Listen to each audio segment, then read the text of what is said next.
Seigneur soit avec vous. et avec votre esprit. Évangile de Jésus-Christ selon saint Matthieu. Gloire à toi, Seigneur.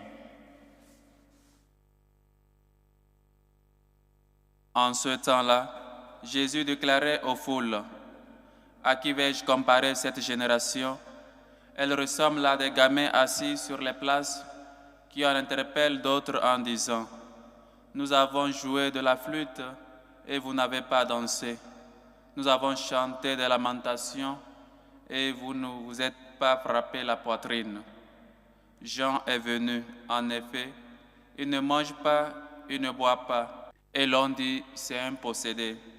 Le Fils de l'homme est venu, il mange et il boit, et l'on dit: voilà un glouton et un ivrogne, un ami des publicains et des pécheurs. Mais la sagesse de Dieu a été reconnue juste à travers ce qu'elle fait.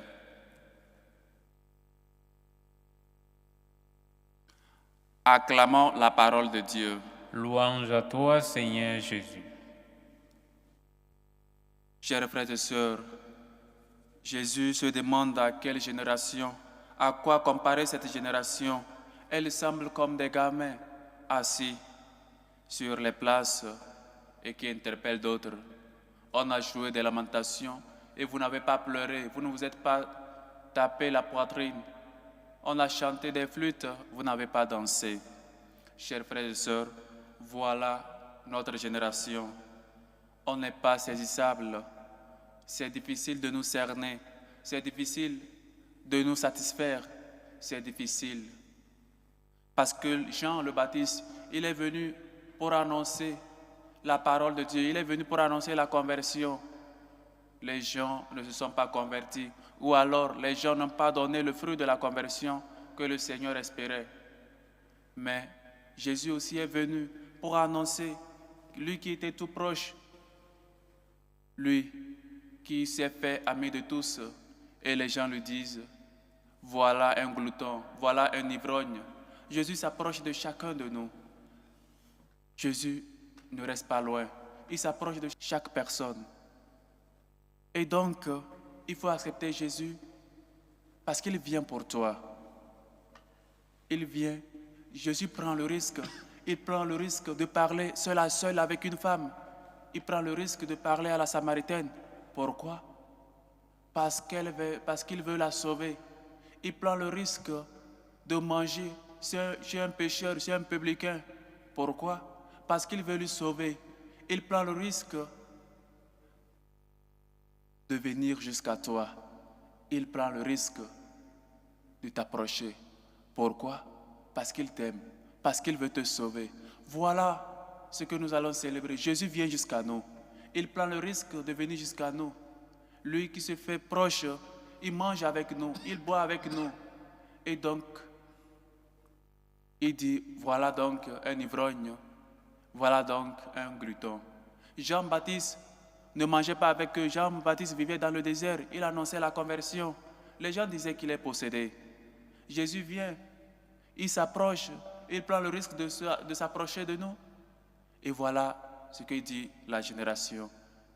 C'est un ivrogne, c'est un glouton. On n'arrive pas à nous cerner parfois. C'est comme ça nous sommes, à double face.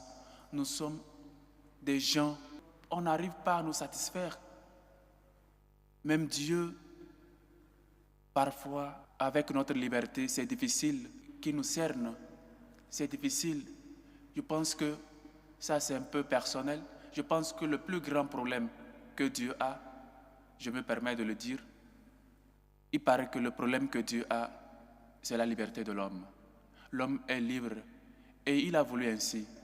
Mais cette liberté, que cela ne nous amène pas au dehors, que cela ne nous fasse pas nous éloigner de Dieu, bien au contraire, revenir à lui.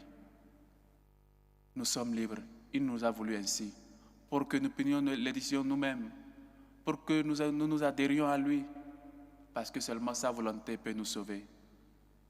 Laissez Dieu s'approcher de nous. Laisse Dieu s'approcher de toi.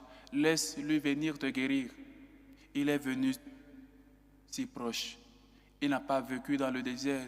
Il n'a pas vécu très loin. Sinon, il prend le risque de venir jusqu'à toi, de te parler seul à seul, d'aller à ta recherche comme cette brebis égarée pour te ramener à la maison et te porte sur les épaules. Laisse-toi porter sur les épaules.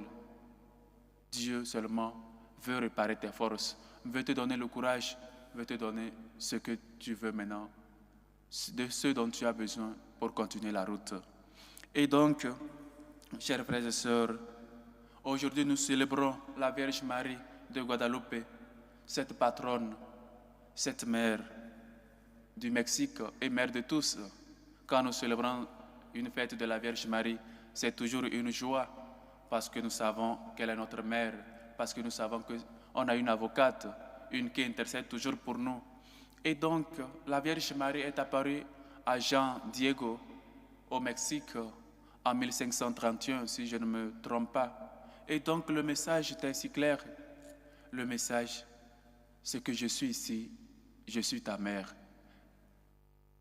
Je ne suis pas ici, moi qui suis ta mère. Vous voyez comment les mères souffrent quand un enfant se perd, quand un enfant ne fait pas ce qu'il a demandé, quand un enfant n'arrive pas à revenir à la maison, soit quand un enfant s'égare.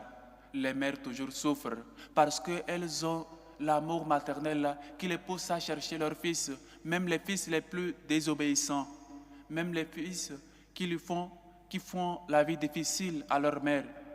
Même en prison, la mère aime toujours son fils. Voilà l'amour maternel. Voilà ce dont nous célébrons quand nous célébrons la Vierge Marie. Cette mère qui nous enseigne à aimer son fils. Cette mère qui nous dit, je ne suis pas ici, moi qui suis ta mère. Elle est toujours à côté de nous. Elle est toujours pour nous. Elle est toujours là. Chers frères et sœurs, célébrer la Vierge Marie. Célébrer une mémoire de la Vierge Marie, c'est particulier. C'est toujours particulier quand nous célébrons une mère. Parce qu'une mère, on n'a qu'une seule mère. Et le message qu'elle a donné à Saint Jean Diego en 1531, c'est le même qui reste toujours aujourd'hui. Me voici ici que je suis ta mère. Pourquoi tu cherches la solution au dehors? Pourquoi ne pas accourir à moi? Moi, je vais lui parler. Moi, je sais comment parler à mon fils. Moi, je sais comment t'enseigner à aimer mon fils plus que tout. Voilà le message. La Vierge Marie de Guadalupe nous enseigne cela. Elle est notre mère. Marie est toujours là. Elle est là. Elle est là. Comme dit cette chanson. Marie est toujours là. Chers frères et sœurs, ne nous laissons pas tromper par les autres. Une mère reste toujours une mère. L'amour maternel ne finit jamais, ne nous manque jamais. Mais parfois, nous, comme ces fils qui partent de la maison, qui désobéissent à la mère et partent, la mère toujours souffre quand un de ses fils part, quand un de ses fils tourne le dos. Mais elle continue toujours de l'aimer. Elle continue toujours de chercher les moyens pour faire revenir son fils. Et je répète, même en prison, même si son fils est le plus mauvais, la mère ne cessera jamais de l'aimer. Voilà ce dont nous célébrons, chers frères et sœurs. L'amour maternel, l'amour que la Vierge a pour nous. Elle nous enseigne à aimer son fils. Elle nous enseigne à suivre ses lois, ses chemins, ses sentiers. Elle nous enseigne à parler cœur à cœur avec son fils. Elle nous enseigne l'amour de Dieu. Et elle nous dit toujours, je ne suis pas ici, moi qui suis ta mère. La Vierge Marie est toujours là pour nous. Demandons l'intercession et prions toujours la Vierge Marie. Prions qu'elle intercède toujours pour nous. Prions qu'on puisse toujours l'imiter, faire place dans nos cœurs pour que Christ puisse naître et surtout respecter et faire la volonté de Dieu comme elle. Je suis la servante du Seigneur, qu'il m'advienne selon ta parole. Laissons que la parole de Dieu puisse nous transformer. Soyons humbles et accueillons cette parole de Dieu comme cette semence qui doit germer et donner des fruits en nous. Que la Vierge Marie, la bienheureuse Mère de Dieu, la Vierge de Guadalupe, qu'aujourd'hui nous célébrons, intercède toujours pour tous et qu'elle nous enseigne à aimer son Fils et à nous rappeler qu'on a toujours une mère au ciel, une avocate, une qui intercède toujours pour nous. Loué soit Jésus-Christ.